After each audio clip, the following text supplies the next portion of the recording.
Alright guys, so last year we did our video on the Rossi R95 and 3030. And a lot of people are asking me if I still have the gun. Do I still love it? Have I smashed it against a tree? Have I thrown it away? Have I sold it? What have I done with it? Where is it? Well, it's right here. I still got it. And we've done a few things to it. We're going to talk about that in a minute.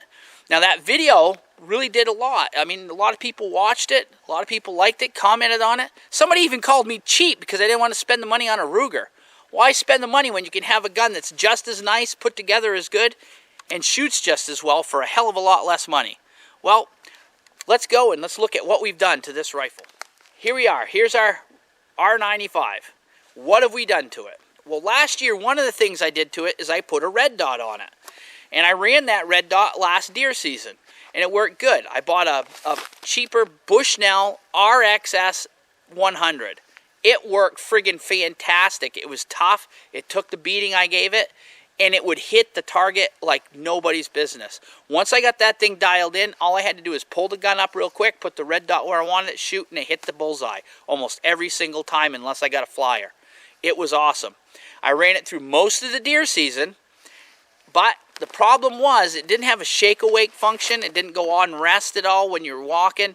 So the battery had to be on all the time. And the battery would kind of die about 3/4 of the way through the season last year. Not a big deal. I can live with it because I carry extra batteries and a little toolkit with me. No biggie. But I shouldn't have to do that. Next, it really didn't like the snow at all.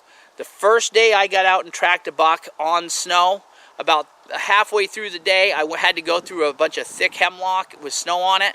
Snow got down in it because I wasn't carrying the cover, because with the cover on I can't kill anything. And the snow got in there and got on top of where the laser comes up, and it basically prismed everywhere all over the screen. And it took me forever to get the thing dried out enough so it would work again. Well, that's a no-go. If I've got something I can't just quickly blow on or poke at to knock the snow out of it, it's not going to do me any good snow tracking. So the Bushnell is off. I guess if I was sitting in an area on stand in the snow, or if I was hunting in bare ground, it would work great. But we have to modify to make our tracking efficient. So what we did is we placed on this one of my favorite companies for lever guns, Ranger Point Precision. We did the Ranger Point Precision cloverleaf sight that you can see on there. This thing is built really nice. They machine it themselves. It's made in Texas, American made right there, and it works nice. Now I had one of these on another Marlin that I had, and I placed it on that. That was our giveaway gun that we did a couple years back, and it worked really nice. Once I got it dialed in, that peep sight was money. So I put a little bit of Tester's model paint on my front bead in bright orange so it kind of contrasts. And we added the Ranger Point medium, as you can see, the medium loop on there. Why the medium loop? Why not retrofit a big loop on here? The big loops look cool. I am not going to lie. These rifles with a big loop on them look badass. But the problem with it is you get a lot of slop in there. So when you're trying to make a follow-up shot really quick, you're losing a few seconds, and that few seconds can count because of that slop that's in there. And it can also probably throw off a shot if you're not careful.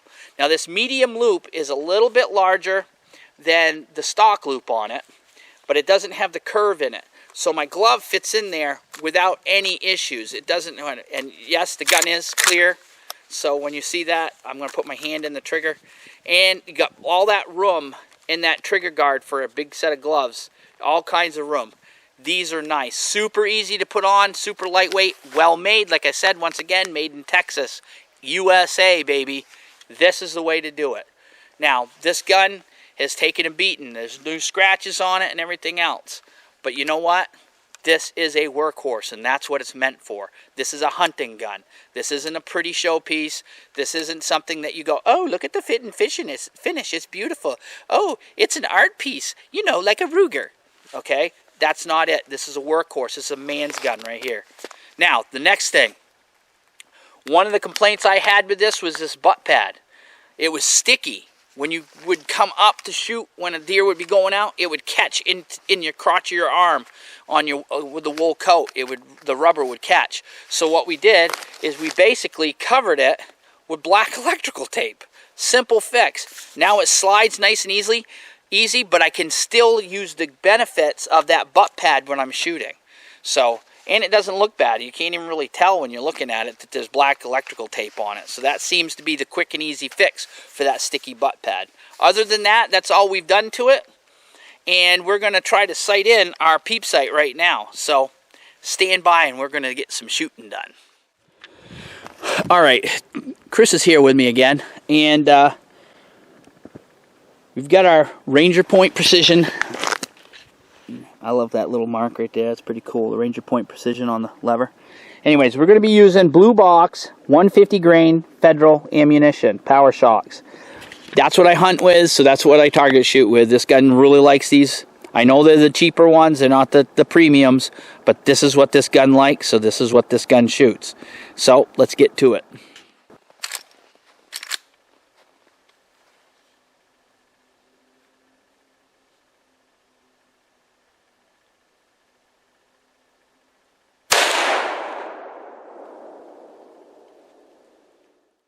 I haven't set this up. I've just kind of eyeballed it.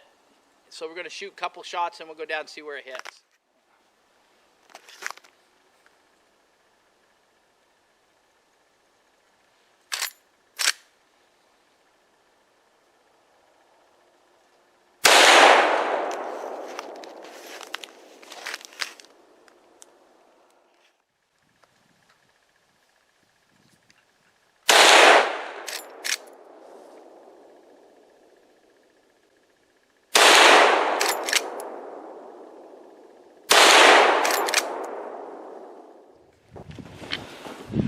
All right, pretty impressed here. I had one that was a flyer. I could feel it right when I shot. It wasn't right.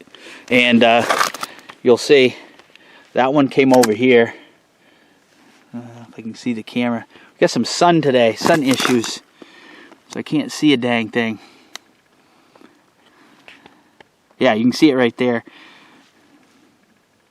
That was a flyer. I don't know what happened with that one. I don't know if that was just me or if it was the bullet, but the rest of them are all in the target. I'm stringing a little bit, but that's just because I shot really fast, just kind of shooting like I'd be shooting at a deer.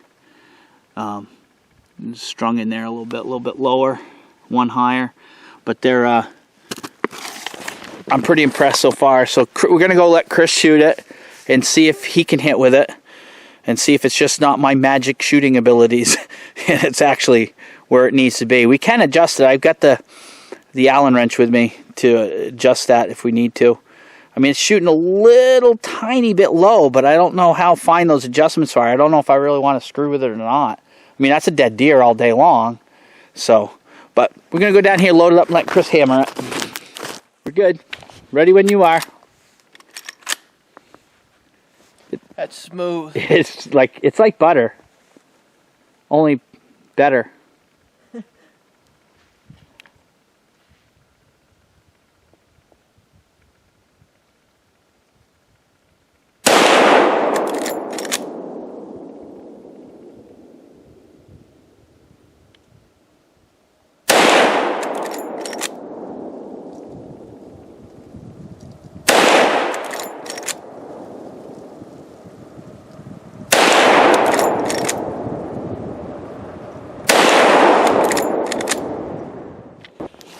All right, we're going to run down and see how Chris did. We could look in the binoculars, but it ain't much fun.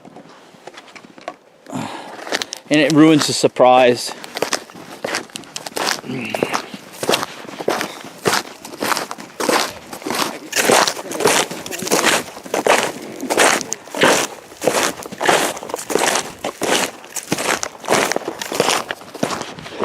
Snowshoeing to the target.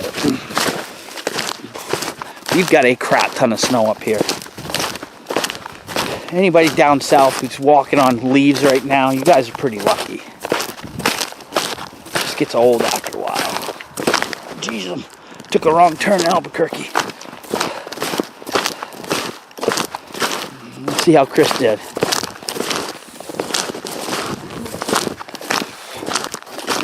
Chris, how many times you shot that gun? With the peeper, just in general. Just in general. So we got 3 in the target. We got 2 over here. Which ones do you think of those? First ones or Yours? mine? No, I could definitely feel on 2 of the shots. I thought, you know. Yeah. I thought I twitched a little, but yeah, I felt confident on 3 of the shots. You'd feel confident shooting that gun at a deer? Oh yeah. Yeah. Yeah.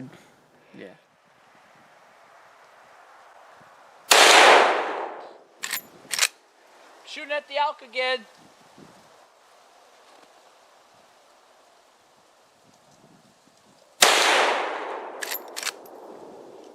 Shooting at the black one now.